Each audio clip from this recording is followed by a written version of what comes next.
Before diving into this incredible story, consider subscribing to the channel and hitting the bell.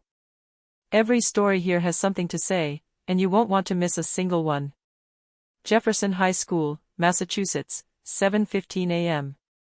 In the still calm corridors of the prestigious Jefferson High School, we only hear the regular rubbing of a broom against the waxed floor, like a discreet breathing that accompanies the awakening of the building. The day is barely breaking, and already Mr. Lionel Brownie's at work. He is always the first to arrive, long before the students rush into the corridors laughing, long before the teachers take their piping hot coffee to the staff room. Dressed in his perfectly pressed navy blue uniform, a cap firmly on his head, and the black gloves he never takes off, he silently pushes his cleaning cart, laden with products, rags, and tools, which he arranges with almost military care. His steps are silent, as if he's learned to blend into the background. Only the soft creak of the wheels and the hiss of the broom on the floor betray his presence. Lionel Brownie's a black man in his 50s, his back straight despite the years, his gait slow but assured. His face is marked, not only by time, but by things he does not talk about. The wrinkles that line his deep eyes are the silent scars of a dense life, perhaps broken, but never bent. He is still discreet, always Polly, and greets everyone with a simple nod of the head. This gesture, barely perceptible, contains a rare dignity. He almost never speaks, except to say, "Hello, sorry," or "I'll take care of it." He imposes nothing. He never disturbs. He exists in the shadows, but the shadow does not swallow him. He remains there by choice, or by necessity. Some teachers, often the most senior, respond to him with respect. They acknowledge his seriousness, his efficiency, his silence, which speaks louder than many words. But others pay him no attention. They walk past him like a piece of furniture or a wall clock, without even looking up. Every morning, he walks through the establishment with almost choreographic precision. He knows every corner off the high school, the wobbly handle on the second floor that he repaired 3 times, the discreet leak near the boiler room, the tiles that vibrate with the slightest step in the north wing. He knows teachers' habits, the students' hiding places, the areas that no one cleans except him. He knows the soul of the school, this silent vibration that floats between the walls. And yet, nobody really knows Lionel Brown. Not his colleagues. Not the students. Not even the principal, who sometimes shakes his hand at end-of-year ceremonies but doesn't know his full first name or his story. What others see is a man of service. What they don't know is that he observes everything. That he understands everything. And that behind that calm gaze lies a vivid memory, unwavering rigor, and a past that no mop has erased. Because Lionel Brown, beneath his rubber gloves and worn broom, carries within him knowledge far greater than the corridors he sweeps. But no one will know that, at least not yet. 8:42 a.m., Staff Room, Jefferson High School. The staff room is a small haven of calm and routine amidst the daily hustle and bustle of the school. The walls are covered with educational posters and various announcements, while the coffee machine gently spits out its steaming black liquid. Conversations range from academic discussions to student gossip and reflections on upcoming classes. That morning, the group of teachers gathered around the large wooden table, some holding their still hot cups. Among them, Mr. Thomas Whitaker, a math teacher for nearly 15 years, is a white man in his 40s, his face marked by a routine that has made him sometimes sarcastic, even a little bitter. His humor is dry, and often clumsy. He likes to gently mock his students, especially when they struggle to solve complex problems. Whitaker sits down, sets down his coffee cup, then, with a wry smile, announces, "I found a contest problem that's really going to give them a hard time this year." His colleagues look up, a little curious. Whitaker stands up and walks over to the whiteboard. He takes out a red marker, flips it open with a small pop, and carefully writes the equation. Integral, 2x superscript 3 plus 3x superscript 2 minus x plus 5, dx. He steps back and says with a condescending laugh, "None of my students ever solved this one on the first try. I bet they'll give up before they get halfway through." Whitaker's laughter is laced with pride, but also with a hint of barely veiled contempt. For him, it's a game.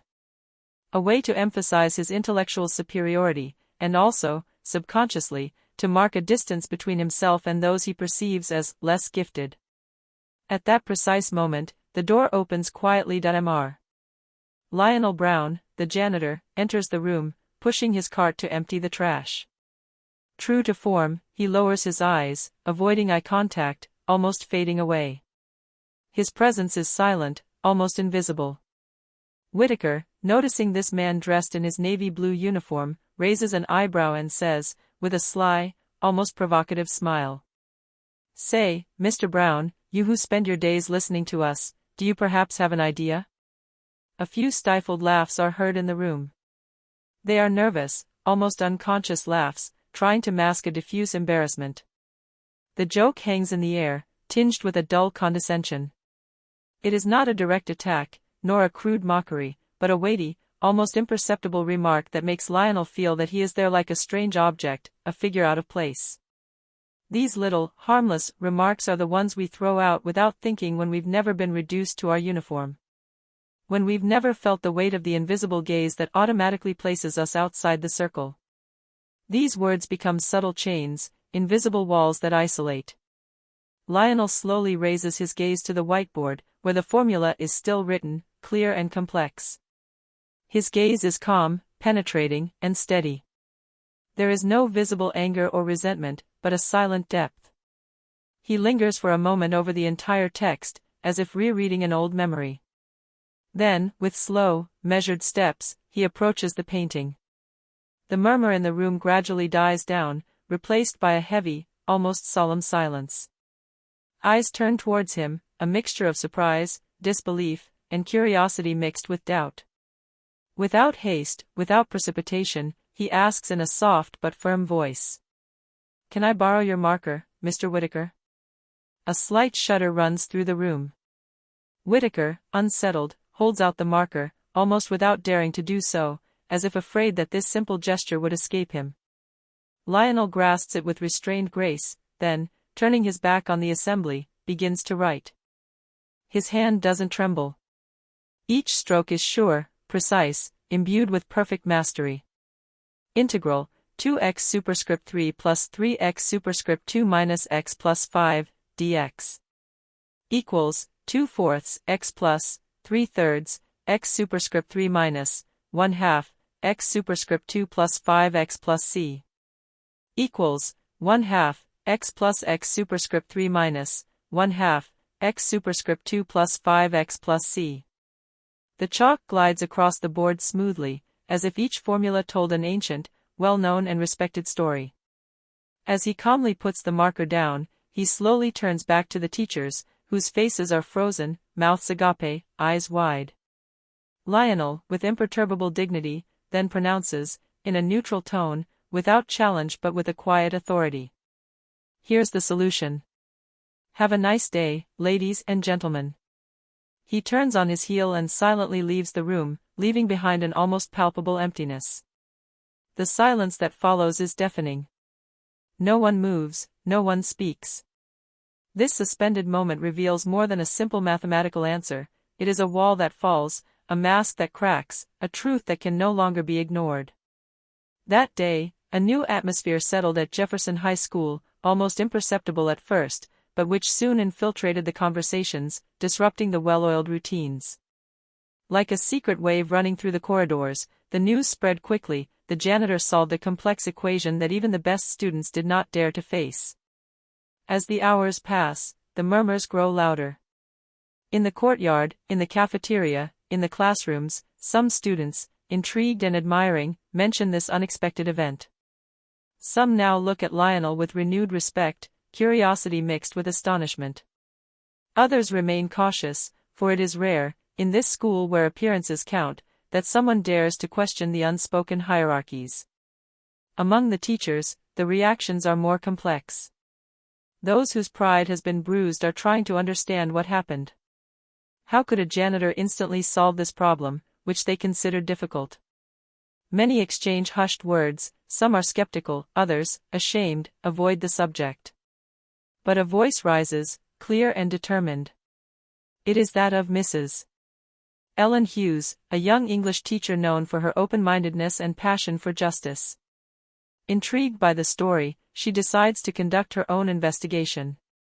She begins by asking discreet questions of Lionel himself, but also of colleagues and former teachers, and she delves into the archives. What she discovers is a truth that almost no one knew, or wanted to know. Lionel Brown, the silent man whom everyone believed to be confined to his role as concierge, was once a very different man. He had been professor of mathematics at Georgetown University, a respected figure in academia. Not only had he taught with passion, but he had received several awards for his teaching excellence and commitment to his students. He held a doctorate in applied mathematics, the result of years of hard work. But 10 years earlier, his life had changed. His only son, Marcus, had been killed in a police blunder. A tragic and brutal event that left Lionel broken, both by the immense pain of loss and by the blatant injustice he suffered in silence. The case had been hushed up, and those responsible were never truly brought to justice. The system, in which he had long believed, had betrayed him. Devastated, Lionel chose to leave teaching, leave the city, and move away from the spotlight.